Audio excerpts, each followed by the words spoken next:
हम दिल की गहराई से खुदावंद की शुक्रगुजारी करते हैं कि खुदावंद ने आज के दिन तक हम सबको जिंदा रखा, सलामती बख्शी है। और खुदावंद ने अपने मनसूबा के मुताबिक मुझे आपके यहाँ उतारा ताकि आज सुबह आपके सामने खुदा के कलाम की मुनादी कर सकूं। तो यहाँ पहुंचकर मेरे भाई को आप सबको देखा, खुदावंद की शुक्रगुजारी करता हूँ कि खुदावंद आपको आगे बढ़ा रहा है। तो आए आज सुबह हम खुदा के कलाम में से पतरस का पहला खात निकालेंगे, उसका 13वां पहला बाब 13वीं आयत से चंद आयत हम पढ़ेंगे। जिन बेटो बेटी के पास बाइबल मुकद्दस है वो आज सुबह मेरे साथ पहला पतरस पहला बाब उसकी 13वीं आयत निकालें ताकि इसके आगे हम जरूरत के मुताबिक पढ़ सकें। सुनिए, खुदा के कलाम में ऐसा लिखा है, इस वास्ते अपनी अकल की कमर बांधकर और होशियार होकर उस फजल की कामल उम्मीद रखो जो यीशु मसीह के ज़हूर के वक्त तुम पर होने वाला है, और फरमाबरदार फरजंद होकर अपनी जहालत के ज़माना की पुरानी ख्वाहिशों के ताबे ना बनो, बल्कि जिस तरह तुम्हारा बुलाने वाला पाक है उसी तरह तुम भी अपने सारे चाल चलन में पाक बनो, क्योंकि लिखा है कि पाक हो इसलिए कि मैं पाक हूँ।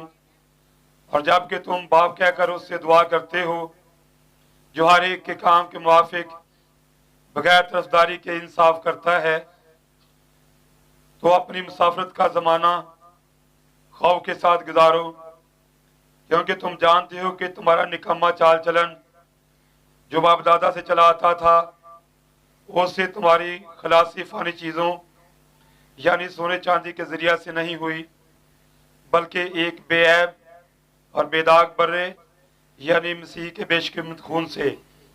उसका इल्म तो बनाए आलम से पेशतर से था, मगर ज़हूर आखिरी ज़माना में तुम्हारी खातिर हुआ।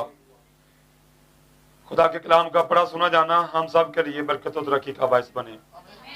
दुआ करें। खुदावंद, मैं सबसे निकम्मा हूँ, सबसे नालायक हूँ, मेरा खुदा सबसे ज्यादा लायक है। इस वक्त खुदा ने अपने कलाम के वसीला से हम सब की रहनुमाई कर जब बच्चों तेरी सताइश के लिए गाया है, हम अपने घर को वापस मुड़ने वाले हैं। जो इन बातों को जाहिर कर रहा है कि यहाँ पर हमारा कोई कैमरा आने वाला घर नहीं है, हमारा घर हमारा वतन तो आसमान पर है, यहाँ पर हम मुसाफिर और परदेसी है। जब तेरे बच्चे इस उम्मीद के अंदर हैं खुदावन, हम वापस मुड़ने वाले हैं, वापस जाने वाले हैं। तूने भी जब पहली आमद में आज तूने कहा था कि मैं ऊपर का हूं तुम नीचे के हो, खुदावन तेरे बच्चे भी आज जो ऊपर के हैं वो नीचे जमीन पर हैं, और वक्त आ रहा है कि वो वापस जाएं। जब हम तेरे कलाम से खुदावंद मदद ले रहे हैं, इस कलाम से हमारी जरूरत को पूरा करना खुदावंद, तेरा कलाम हमारे हम जिंदगी में से नकमी चीजों को खत्म करे और तेरा कलाम हमें सवारे सुधारे, ताकि हमें इस लायक और काबिल बनाए कि हम वापस जा सकें रैप्चर में, उठाए जाने में। खुदावन हम सब की बड़ी मदद कर, खुदावन यीशु मसीह के नाम से। बैठ जाए सभी।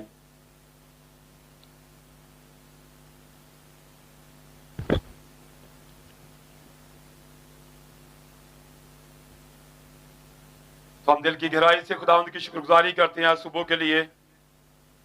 खुदा के कलाम में लिखा कि आसमान के तले जमीन के ऊपर हर एक काम का एक वक्त है। पैदा होने का वक्त है, मर जाने का वक्त है, बीज बोने का वक्त है, उसे काटने का वक्त है, दरख्त लगाने का वक्त है, उसे उखाड़ने का वक्त है। जो भी काम खुदा जमीन पर करता है उसका खुदा ने पहले से एक वक्त मुकर्रर किया है। और आज सुबह की ये इबादत जिसमें खुदा ने हमें यहाँ पर इकट्ठा किया और मुझे निकम्मे को भी यहाँ पर पहुंचाया, बेशक हम कह सकते हैं ये इत्तफाकन हुआ, लेकिन ये भी खुदा ने पहले से तय कर रखा था और ये भी वक्त पहले से मुकर्रर था कि आज के दिन यहाँ पर ये मीटिंग हो और इसमें कलाम की मुरादी की जाए, ये सारे जो इंतजाम है खुदा के हैं। तो आए हमने कलाम से जो हवाले पढ़े जाएंगे उस तरफ। गीत भी गाए गए रैप्चर के, उठाए जाने के, वापस जाने के। तो देखिए यहां पर खुदा का बंदा भाई पतरस, उसका पहला खत, पहला बाब 13 आयत में वो कहता है, इस बात से अपनी अकल की कमर बांध कर और होशियार होकर उस फजल की कामिल उम्मीद रखो जो यीशु मसीह के ज़हूर के वक्त तुम पर होने वाला है। अब इससे पहले कि हम इन बातों की तरफ आए, देखेंगे भाई पतरस ने यह खत किन को लिखा है और वो किन से मुखातब है, किन से कह रहा है। इसके लिए हम पहले बाब में जाएंगे, पहली आयत में। इसी खत का पहला बाब पहली आयत। पतरस की तरफ से जो यीशु मसीह का रसूल है, उन मुसाफिरों के नाम जो पेंतुस, गलतिया, कुप्दिकिया, आसिया, बतूनिया में जा बजा रहते हैं और खुदा बाप के इल्म साबका के मुआफिक रूह के पाक करने से फरमाबरदार होने, यीशु मसीह का खून छिड़के जाने के लिए बरगज़िदा हुए हैं। फजल और इत्मीनान तुम्हें ज्यादा हासिल होता रहेगा। और जो बरगज़िदा हुए, और ये उन मुकद्दसीन को लिखा गया है, उनको कहा गया है जो यीशु मसीह के खून के छिड़के जाने से बरगज़िदा हुए हैं, पाक साफ हुए हैं। उनको भाई पतरस कहता है, इस बात से अपनी अकल की कमर बांध कर होशियार रहो। अकल की कमर बांध कर, यानी कि आपको अकल में मजबूत होना है। भाई ब्रूस कहता है, हम में मसीह की अकल है और होशियार होकर और फजल की कामिल उम्मीद रखो जो यीशु मसीह के ज़हूर के वक्त तुम पर होने वाला है। अब जब यीशु मसीह का ज़हूर होगा, उसकी आमद होगी, तो क्या फजल है जिसके ईमानदार मुंतज़िर हैं, जो उन पर होने वाला है, जिसके बारे में उसने कहा कि तुम उस फजल की कामिल उम्मीद रखो जो यीशु मसीह की आमद पर, ज़हूर पर तुम पर होने वाला है। तो क्या आपको याद है कि भाई पौलुस ने भी कहा पहला थिस्सलुनीकियों 4 बाब 16 आयत में, क्योंकि खुदावंद खुद आसमान से ललकार और मुकर्रर फरिश्ता की आवाज खुदा के नसीहे के साथ उतर आएगा, और पहले तो वो जो मसीह में हुए जी उठेंगे, फिर जो बाकी जिंदा होंगे उनके साथ बादलों पर उठाए जाएंगे ताकि हवा में खुदावंद का इस्तेमाल करें। और ये कब होगा? जब मसीह की आमद होगी। और ऐसे पीछे एक और हवाला है ग्रंथियों पहला, उसका 15 बाब 85 आयत से पढ़ूंगा। ये बात इसलिए मैं पढ़ रहा हूं ताकि हम इसको समझ सकें कि मसीह के ज़हूर पर क्या फजल होने वाला है बरगज़िदों पर। 50वीं आयत में क्या है? पहला ग्रंथियों 15:50, ऐ भाइयों, मेरा मतलब ये है कि गोश्त और खून खुदा की बादशाही के वारिस नहीं हो सकते और ना फना बका की वारिस हो सकती है। देखो मैं तुमसे भेद की बात कहता हूं, हम सब तो नहीं सोएंगे मगर सब बदल जाएंगे, और ये एक दम में, एक पल में, पिछला नरसिंगा फूंकते ही होगा, क्योंकि नरसिंगा फूंका जाएगा, मुर्दे गैर फनी हाथ में उठेंगे और हम बदल जाएंगे।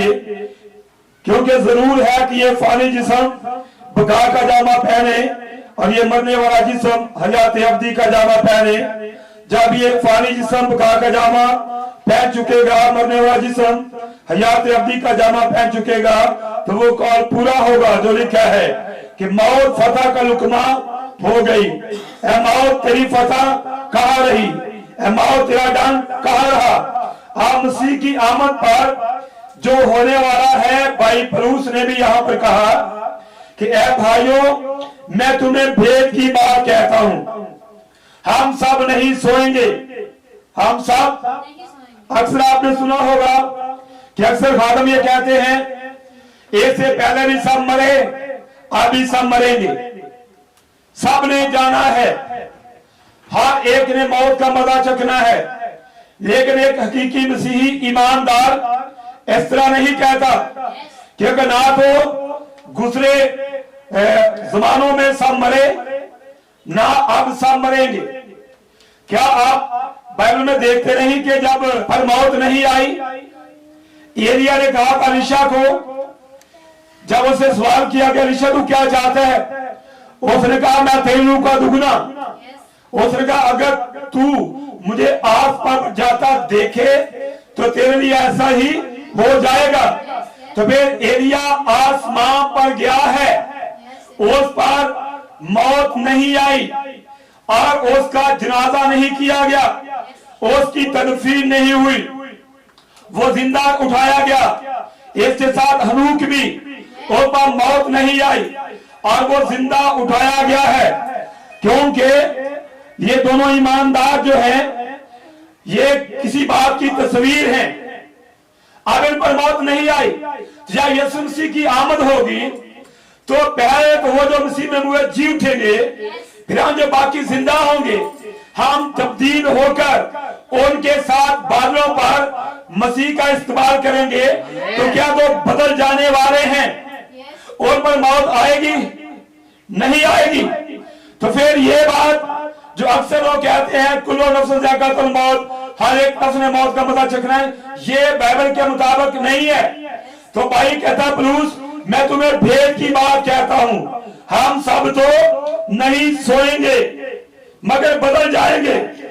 और ये एक दम में, एक पल में पिछला नसीगा फूंकते ही होगा, क्योंकि नसीगा फूंका जाएगा, मुर्दे गैर फरियाद में उठेंगे, हम बदल जाएंगे। अब ये वो फजल है जो ईमानदारों पर होने वाला है कि मसीह की आमद पर वो तब्दील होकर वो उसका इस्तेमाल करेंगे। तो एक फजल के लिए भाई पतरस कहता है कि ऐ भाइयों, अपनी अकल की कमर बांध कर उस फजल की कामल उम्मीद रखो जो यीशु मसीह के ज़ुहूर के वक्त तुम पर होने वाला है। आगे वो कहता है, और फरमाबरदार फरजंद होकर जहालत के जमाना की पुरानी ख्वाहिशों के ताबे ना बनो। किसके ताबे ना बनो? जहालत की पुरानी ख्वाहिशों के।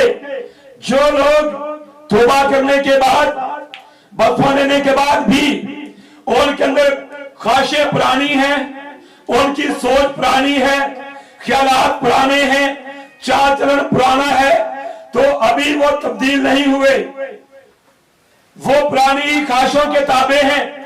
तो क्या कलाम आया नहीं कि पुरानी चीजें जाती रही, देखो सब नई हो गई। तो जो बात मैं असल में करना चाहता हूं कि मसीह की आमद पर जो फजल होने वाला है, उस पर क्या होगा, हमारे बदन बदल जाएंगे, बदन तब्दील हो जाएंगे। लेकिन बदन किन के बदलेंगे? अगर आपने नेचर की पिदायत भाई से सुनी हो, आपको पता है इन बातों का कि जब एक भाई या एक बहन वो तौबा करता है, तौबा करती है, यीशु मसीह के नाम में पानी का बसमा लेता रहती है, और यहां पर नई पैदाइश नहीं है, नई पैदाइश है रूह कुद्दस के बसमा से। इसलिए यीशु ने कहा तुम्हें नए सिरे से पैदा होना जरूर है। और जब आपके जीवन के अंदर रूह कुद्दस आ जाता है तो वो रूह कुद्दस आपके जीवन को बदलता है। तो एक इंसान जो है वो ये तीन चीजों पर मुश्तमिल है, बदन, रूह और जान, ये तीन चीजें हैं।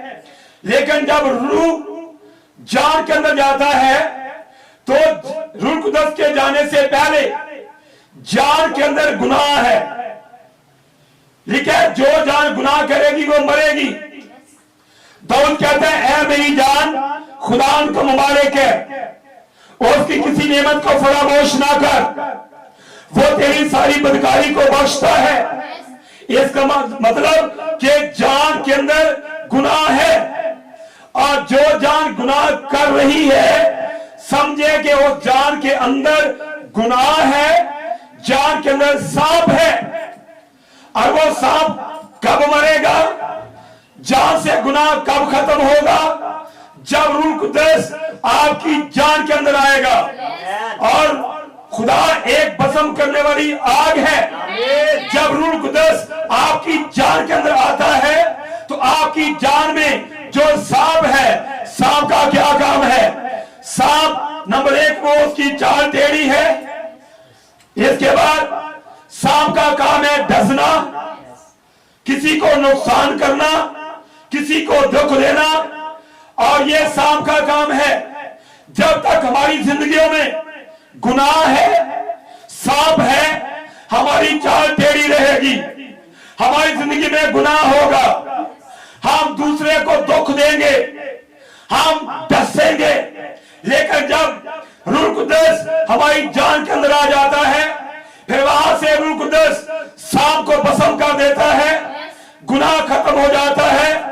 और रूह कुद्दस के आने से पहले इंसान घमंड करता है, उसमें तकब्बर है, उसमें गरूर है, लेकिन रूह कुद्दस आता है, वो सांप को भस्म कर देता है, फिर वो इंसान को हनी बनाता है, फिर सांप खत्म, फिर दुख देने वाला आदमी दुख सहना शुरू करेगा, फिर किसी को दुख नहीं देगा, वो किसी को परेशान नहीं करेगा, क्योंकि अब वो उसके अंदर मसीह आ चुका है।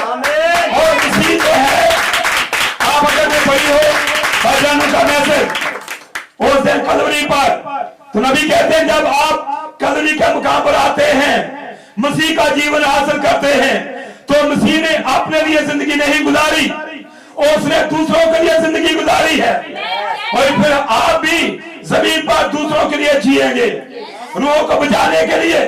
तो ये मसीह का जीवन, उसका रूह खुदा जो हमारी जिंदगी में आता है, तो वो हमारी जान में सांप को खत्म करता है।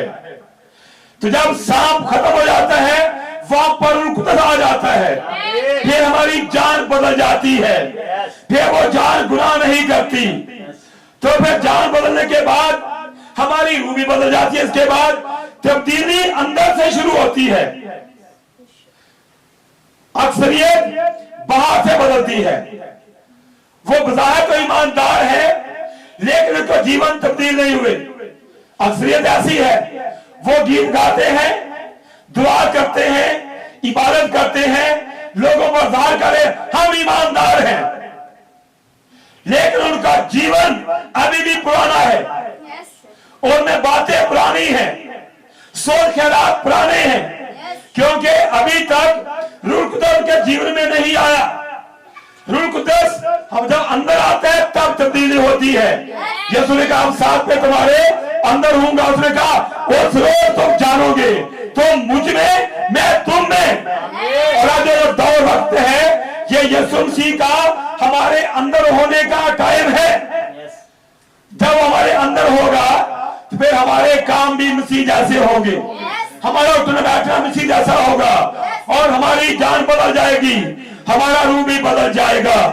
लेकिन ये तब्दीली अब रैप्चर जारी है, रैप्चर चल रहा है, क्योंकि मसीह की आने पर तो ये बदल बदलेगा। ऐसे बदल क्या बदलेंगे? जिनकी जान बदली, जिनकी रूह बदली, जिनकी जिंदगी बदली। अगर किसी भाई या किसी बहन या किसी बेटे बेटी का अभी तक जीवन ही नहीं बदला, तो रैप्चर पर उसका बदल कभी नहीं बदलेगा, क्योंकि रैप्चर जारी है, तब्दीली जारी है। पहले जान बदली कब? जब रूह कुद्दस आया। फिर वो जान जो कभी गुनाह करती थी, दाऊद ने कहा मैंने तेरे कलाम को अपने दिल में रख लिया ताकि तेरे खिलाफ गुनाह ना करूं। और ये दिल के अंदर रूह कुद्दस की वजह से है, क्योंकि यूना कहता है कि जो खुदा से पैदा हुआ है वो गुनाह कर ही नहीं सकता, क्योंकि उसका तुखम उसमें बना रहता है। जब रूह खुदा आपके जीवन में आता है तो वो आपकी जिंदगी में पुरानी चीजें खत्म करता है। क्या भाई ब्रूस ने कहा नहीं कि जो चीजें मैंने नफा की थी अब मैं उनको पूरा करके समझता हूं ताकि मैं मसीह में पाया जाऊं, ताकि मसीह की आमद हो तो मैं मुर्दों में से जी उठने का दर्जा हासिल करूं। क्या हमने कभी इस बात पर गौर किया? हम घर में हो या बाहर हो, कॉलेज हो, स्कूल हो, रिश्तेदारों में हो, अपनों में या बेगानों में, जहां भी हो, हम मसीह में पाए जाए। मसीह क्या? मसीह कलाम है। इब्तिदा में कलाम था, कलाम खुदा के साथ था, कलाम खुदा था, तो कलाम में रहना जरूरी है। यही बात भाई ब्रूस ने कही कि मैं मसीह में पाया जाऊं ताकि मुर्दों में से जी उठने का दर्जा हासिल करूं।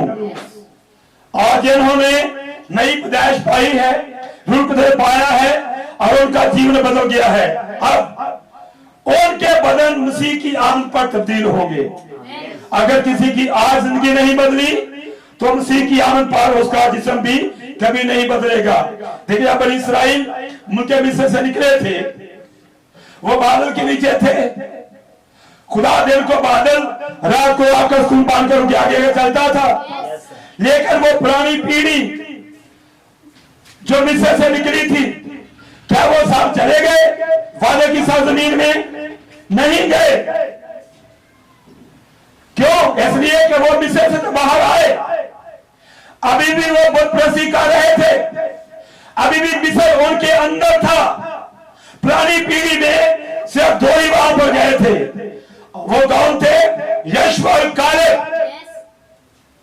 ये खालिस ईमानदार थे जो पुरानी पीढ़ी में से वो वादे की सरजमीन में गए। जब यीशु मसीह दुनिया में आए तो उन्होंने कहा हमारे बाप दादा ने बियाबान में मन खाया। यीशु ने कहा वो सब बियाबान में मर गए, गल गए, सड़ गए। वजह क्योंकि उनके अंदर मिस्र था, पुरानी चीजें थी, पुराने काम थे। और भाई हमने भी तौबा कर ली, बख्शो लिया, जाल करते हम दुनिया से बाहर आ गए। अगर अभी भी हमारे अंदर दुनिया होगी हम कभी भी वादे में नहीं जा सकते, हम कभी रास्ते में नहीं जा सकते, क्योंकि हमारे अंदर दुनिया ने क्या, जो कोई दुनिया से और दुनिया की चीजों से मोहब्बत करता है उसमें मसीह की मोहब्बत नहीं है। यीशु ने कहा जब तुम मेरे हुक्मों पर अमल करते हो तो तुम साबित करते तुमको मुझसे मोहब्बत है। इसलिए पुरानी चीजों का खात्मा बहुत जरूरी। आगे चलेंगे। बाकी जिस तरह तुम्हारा बुलाने वाला पाक है उसी तरह तुम भी अपने सारे चाल चलन में पाक बनो। कितने चाल चलन में? सारे चाल चलन में। यीशु ने कहा जब किसी आदमी ने किसी औरत को बुरी निगाह से देख ही लिया तो वो ज़िना कर चुका। थोड़ा सा खमीर सारे गुंडराटे को खमीरा कर देता है। आपने सारे चाल चलन में पाक बनना है। पाक बनो जैसा हमारा खुदा पाक है। आप देखे जब खुदा का बंदा यूसुफ, अगर आप जानते कि याकूब के 12 बेटे थे, उनमें एक यूसुफ था और यूसुफ रूहानी था और बाकी उसके भाइयों से दावत रखते थे। और उसके भाइयों ने जब अपने भाई से बुग़्ज़ रखा तो अपने भाई को बेच दिया इस्माइलियों के यहाँ। वो उसको लेकर मिस्र में चले गए और वहां पर भी उसको बेचा गया। उसको वहां के एक हाकिम पोतीफर ने खरीद लिया और वो उसके घर में रहा करता था और वो उसे काम करवाते थे। वो घर के सब काम करता था, लेकिन वो खूबसूरत था, वो ईमानदार था और वो एक मुकद्दस आदमी था। लेकिन वहां पोतीफर की बीवी की नजर उस पर टिकी और उसने उससे बदी करने की ख्वाहिश की। लेकिन वहां पर क्या यूसुफ पाक नहीं रहा? हम गाते हैं नसो उठे जिथे हो भलाई। वहां यूसुफ ने अपने आप को पाक रखा। वो अपने चाल चलन में मुकद्दस था। देखिए वो उसने वहां पर शैतान को मौका नहीं दिया और वहां से भागा। उसने कैद में जाना गवारा किया लेकिन उसने बदी की तरफ वो नहीं फिरा, वो पाक है। इसलिए बाइबल ने कहा 3 चीजें हैं जो ईमानदार के गिरावट का बायस है: औरत, दौलत और शोहरत। दौलत को औरत ने गिराया, शमसून को भी औरत ने गिराया, सौल को शोहरत ने गिराया, बिलाम को लालच ले डूबा। ये सारी चीजें हैं। और अब ये इब्लीस के बड़े हथियार जो है ये ईमानदारों को गिराने की कोशिश करेंगे। लेकिन चीजों हमने अपने सारे चाल चलन में पाक बनना है और पुरानी ख्वाहिशों को खत्म करना है। बहुत सारी बहनें हैं, भाई भी हैं, वो तौबा करने के बाद भी पुराने काम करते हैं, वही मेकअप, वही ख्वाहिशें, इस तरह भाई भी। लेकिन ये निकम्मा जो चाल चलन है इसे खत्म करना बहुत जरूरी है। अगर जिनकी जिंदगी में अभी भी पुरानी ख्वाहिशें हैं, वही पुराना चाल चलन है, तो वो रचल के गीत तो गा सकते हैं लेकिन वो जा नहीं सकते। 17 में लिखे है, जबकि तुम बाप कहकर उससे दुआ करते हो जो हर एक के काम के मुआफिक बगैर तरफदारी के इंसाफ करता है, तो अपनी मुसाफरत का जमाना खौफ के साथ गुजारो। हम जमीन पर क्या है? मुसाफिर, परदेसी। और ये जमाना हमने खुदा के खौफ में गुजारना है। बाइबल में लिखा है कि खुदा का जो डर है ये बदी से दूर रखता है। जब हम खुदा के खौफ में जीवन गुजारेंगे हम बदी के करीब नहीं जाएंगे, खुदा की ताबेदारी करेंगे। जब आप खुदा से डरेंगे तो कलाम लिखा है, खुदा से डरने वालों के चगिर खुदा का फरिश्ता ख़ैमातन होता है और उनको बचाता है। अयूब के बारे में लिखा है, अयूब वो कामिल था, वो रास्तबाज था, वो खुदा से डरता था, बदी से दूर रहता था। क्यों? इसी तरह हमें भी अपनी मुसाफरत का जो जमाना है ये खुदा के खौफ में गुजारना है, क्योंकि तुम जानते हो कि तुम्हारा निकम्मा चाल चलन जो बाप दादा से चला आता है उससे तुम्हारी खलासी फानी चीजों यानी सोने चांदी के जरिए से नहीं हुई, बल्कि एक बेऐब और बेदाग बड़े यानी मसीह के बेशकीमत खून से। उसका इल्म तो बना आलम से पेशे से था, मगर ज़हूर आखिर जमाना में तुम्हारी खातिर हुआ। भाइयों, अपनी अकल की कमर बांधकर होशियार होकर उस फजल की कामल उम्मीद रखो जो यीशु मसीह के ज़हूर के वक्त तुम पर होने वाला है। तो क्या जब हम इस उम्मीद में हैं कि जब यीशु मसीह आएगा उसकी आमद होगी, हमारे बदन बदल जाएंगे, हम उसका इस्तेमाल करेंगे, तो क्या उसका जब इस्तेमाल करेंगे बदलेगा बदन, क्या इससे पहले हमारी जिंदगी बदली है या नहीं बदली? क्या हमारी जान बदली, रूह बदली? अगर हमारी जिंदगी ही अभी तक तब्दील नहीं हुई तो आमद पर हम कभी भी हमारे बदन तब्दील नहीं हो सकते। बदन उनके बदलेंगे जो अब बदल चुके हैं। जब इब्राहिम को खुदा ने कहा अपने वतन को छोड़, नातेदारों को छोड़, बाप का घर छोड़, क्या उसने छोड़ा? नहीं छोड़ दिया। और खुदा क्योंकि अलहदगी पसंद करता है, 50 की किताब में लिखा है खुदा ने कहा रोशनी हो जा, रोशनी हो गई। तो खुदा ने रोशनी को तरीकी से अलग किया। इब्राहिम को भी खुदा ने तरीकी से अलग किया और उसको कहा कि उस मुल्क में जा जो मैं तुझे दिखाऊं। क्या जहां से वो निकला था, क्या इब्राहिम वापस कभी वहां गया उन लोगों में? वो आगे बढ़ता गया, वो ईमान में मजबूत रहा, खुदा के वादे का यकीन किया, जो खुदा ने कहा वो सच है। वो जिस तरह बुरा हो रहा था उतना उतना वो ईमान में मजबूत हो रहा था। और एक दिन खुदा उसके घर में आया। बाइबल कहते हैं कि वो दिन के दिन 11 बजे तंबू के बाहर अपने मुड़े पर बैठा था। उसने देखा कि 3 मर्द उसकी तरफ आ रहे हैं। वो भागा भागा गया और कहा कि है खुदावन, आप तुम आए तो चला नहीं जाना, मैं तुम्हारे लिए पानी लाऊंगा ताकि तुम्हारे पांव धोए जाएं, तुम यहां ठहरो।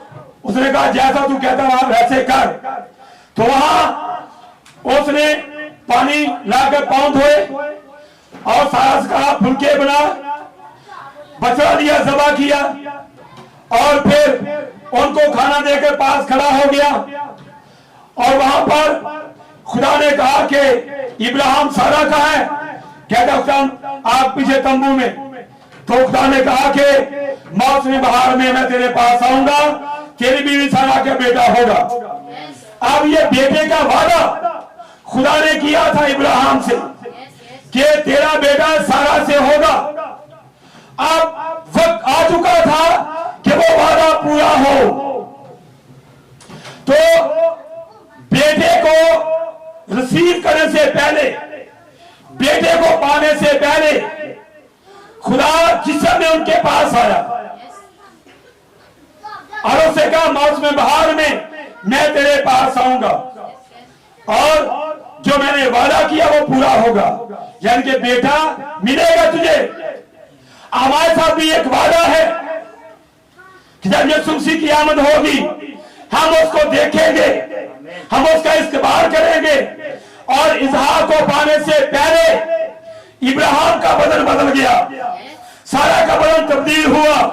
अब खुदा उनकी जिंदगी में वो वादा पूरा करने वाला था ताकि वो बेटे को हासिल करें। इसी तरह जो हमारे साथ यीशु मसीह की आमद में उसका इस्तेमाल करने का वादा है, तो उसके साथ मुलाकात से पहले हमारे बदन बदलेंगे, हमारे जिस्म तब्दील होंगे, लेकिन तब्दील और क्या होंगे जिनकी जिंदगियां अब बदली है। मैं क्या समझाने की कोशिश कर रहा हूं? ऐ भाइयों, अपनी अकल की कमर बांध कर उस होशियार रहो और फजल की कामल उम्मीद रखो जो यीशु मसीह के ज़हूर के वक्त तुम पर होने वाला है। अब यीशु मसीह की क़यामत होने वाली है, फजल होने वाला है। तो फजल पर होगा क्या कि हम बदल जाएंगे और मसीह का इस्तेमाल करेंगे, फिर हमेशा खुदा के साथ रहेंगे, मौत नहीं आएगी। अब ये फजल होने वाला है। तो क्या जो उम्मीद हमें है कि हम उसका इस्तेमाल करेंगे, हमारा ये फानी गैर फानी बदल जाएगा। तो क्या अब हमारा जीवन बदला? क्या हमारी जिंदगी बदली? अगर नहीं बदली तो आज हमें अपने जीवनों को तब्दील करने की जरूरत है। इसके लिए हमें खुदा उनकी जरूरत है, क्योंकि जब तक खुदा हमारी जिंदगी के अंदर ना आए हमारा जीवन बदल नहीं सकता। यीशु मसीह ने कहा जो जिस्म से पैदा हुआ है वो जिस्म है, जो रूह से पैदा हुआ वो रूह है। अब जिस्म के काम तो ज़ाहिर है, यानी हरामकारी, बुतपरस्ती, जादूगरी, अदावतें, बुग़्ज़, कीना, लड़ाइयां, झगड़े, और ये सारे जिस्मानी काम हैं। और जो जिस्म से पैदा होते हैं और वो इन्हीं कामों में जिंदगी बसर कर रहे हैं, यानी कि जिस्म में, और वो अपने कामों से ये ज़ाहिर कर रहे हैं हम अभी तक जिस्म से पैदा हुए हैं, हमारे काम जिस्मानी हैं। और वो अगर वो रूह से पैदा होते तो तब वो रूहानी काम करते। रूह का फल क्या है? मोहब्बत, खुशी, इत्मीनान, सब्र, तहम्मुल, बर्दाश्त वगैरह वगैरह। और ये रूहानी फल जिस्मानी फल में फर्क है। मेरे साथ एक वाला निकाले, रोमियो 8 बाब है,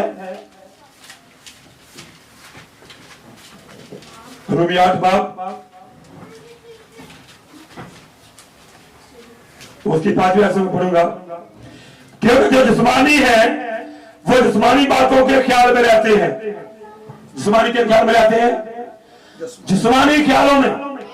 लेकिन जो रूहानी है वो रूहानी बातों के ख्याल में रहते हैं। जिस्मानी नियत मौत है, मगर रूहानी नियत जिंदगी और इत्मीनान है। इसलिए जिस्मानी नियत खुदा की दुश्मनी है, क्योंकि ना तो वो खुदा की शरीयत के ताबे है, ना हो सकती है। और जो जिस्मानी है वो खुदा को खुश नहीं कर सकते। लेकिन तुम जो जिस्मानी नहीं बाकी रूहानी हो, बशर्त ये कि खुदा का रूह तुम में बसा हुआ है। मगर जिसमें मसीह का रूह नहीं वो उसका नहीं। और अगर मसीह का रूह तुम में है तो बदन गुनाह के सबब से मुर्दा है, मगर रूह रासबाजी के सबब से जिंदा है। और अगर उसी का रूह तुम में बसा हुआ है जिसने यीशु को मुर्दे में से जलाया, तो जिसने मसीह यीशु को मुर्दे में से जलाया, वही तुम्हारे फानी बदनों को भी अपनी उस रूह के वसीला से जिंदा करेगा जो तुम में बसा हुआ है। अगली बात सुने, बस ए भाइयों, हम कर्जदार तो हैं मगर जिस्म के नहीं, कि जिस्म के मुताबिक जिंदगी गुजारें। इस बात को समझने की कोशिश करें।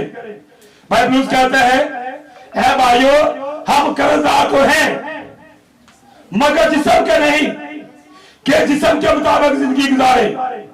और जिस्म में काम आपने पहले सुने, जिस्म के काम तो जाहिर है, हरामकारी, बहुत प्रसिद्ध, जादूगरी वगैरह वगैरह। तो रसूल कहता है हम कर्जदार तो हैं लेकिन जिस्म के नहीं। मिसाल के तौर पर भाई प्रवेद है, मैं इसका कर्जदार ही नहीं, तो मैं उसको कर्जा क्या दूंगा? या मैं से ले सकता कर्जा? मैं देना ही नहीं। दुनियादारी के अंदर अगर हमने किसी का कर्जा नहीं देना, हम उसको नहीं देते। यहां रसूल कहता है हम कर्जदार तो हैं मगर जिस्म के नहीं। मैं यहां अगर कहूं कि मैं कर्जदार तो हूं लेकिन इस भाई का नहीं उसका हूं, तो मैं जिसका हूं उसको दूंगा, जिसका नहीं उसको नहीं दूंगा। तो हम जिस्म के कर्जदार नहीं है कि जिस्म के मुताबिक जिंदगी गुजारें। आज लोग जिस्म के कर्जदार हैं नहीं, लेकिन जिस्म के मुताबिक जिंदगी बसर कर रहे हैं, जिस्मानी काम कर रहे हैं। लेकिन भाई ने बड़ी प्यारी बात आगे की। उसने कहा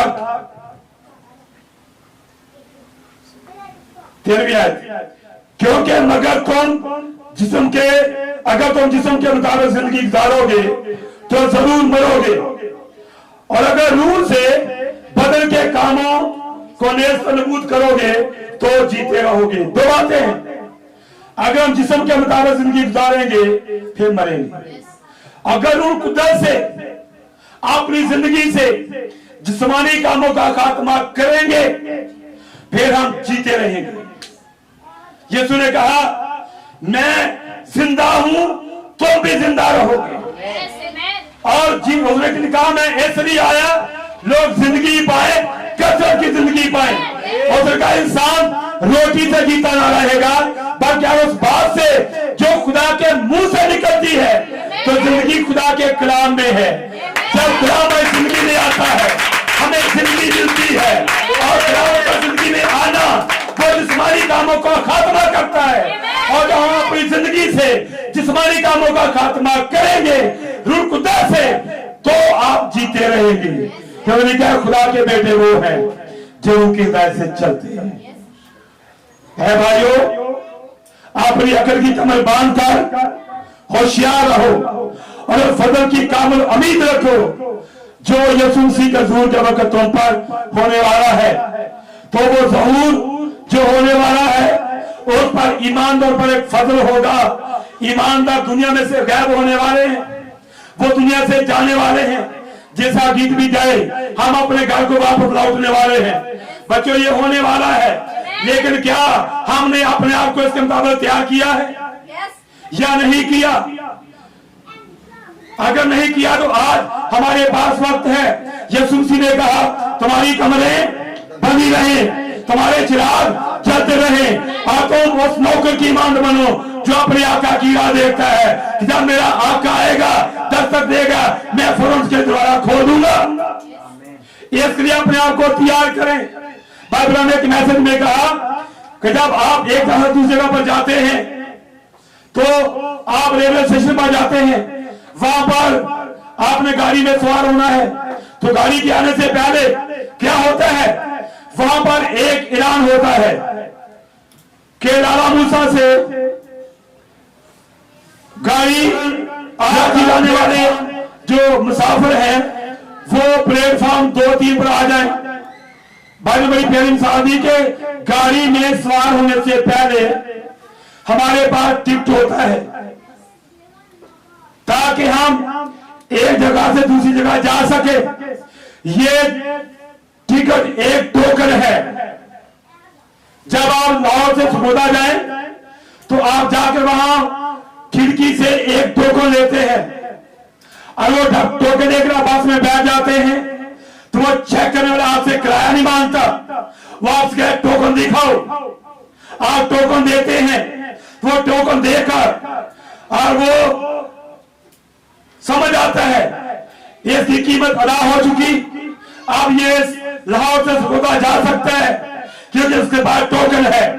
इस तरह मेरे भाइयों बहनों, अब हम सरगोदा से लाहौर या लाहौर से सरगोदा की बात नहीं कर रहे, हम जमीन से आसमान की बात कर रहे हैं। जैसा लाहौर से सरगोदा के लिए एक टोकन चाहिए बस में बैठकर जाने के लिए, तो हमें जमीन से आसमान पर जाने के लिए भी एक टोकन चाहिए और वो टोकन उनकुदस है और उसका रस्मा है, ये नया जीवन है। अगर आपके पास वो टोकन है तो वो टोकन जाहिर करेगा आपकी कीमत अदा हो चुकी और आपका रैप्चर कोई रोक नहीं सकता।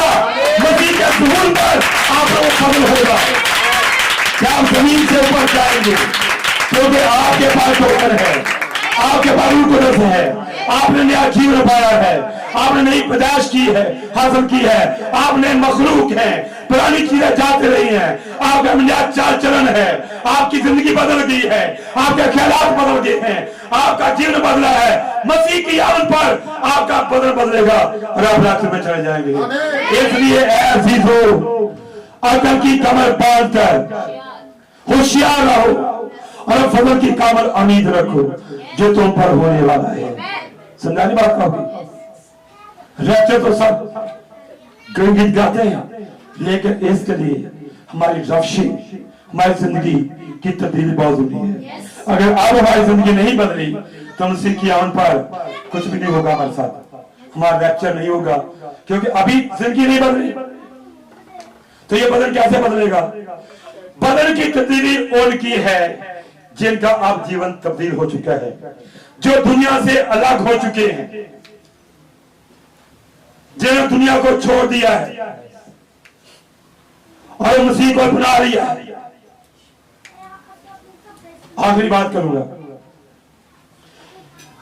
जब नूह के जमाने में तूफान आने वाला था तो खुदा ने नूह से बात की, कहा नूह हर वर्ष का खात्मा मेरे नजदीक आ पहुंचा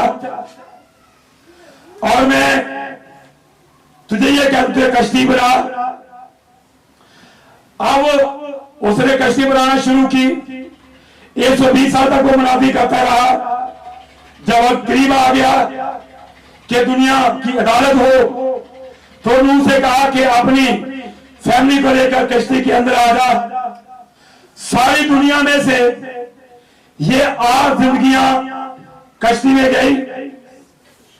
अब बाकी जो जानदार थे उनका भी जोड़ा जोड़ा कश्ती में आ गया।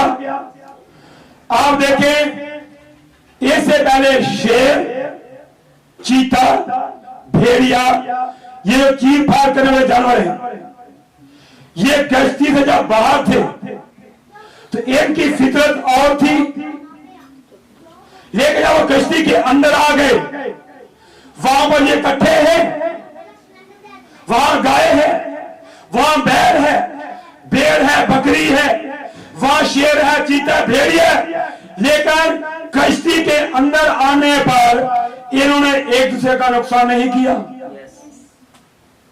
कश्ती के बाहर ये एक दूसरे का नुकसान करते थे, लेकिन जब वो कश्ती के अंदर आ गए फिर उनकी जिंदगी बदल गई, उनका मिजाज बदल गया, क्योंकि कश्ती के बाहर वो और थे, कश्ती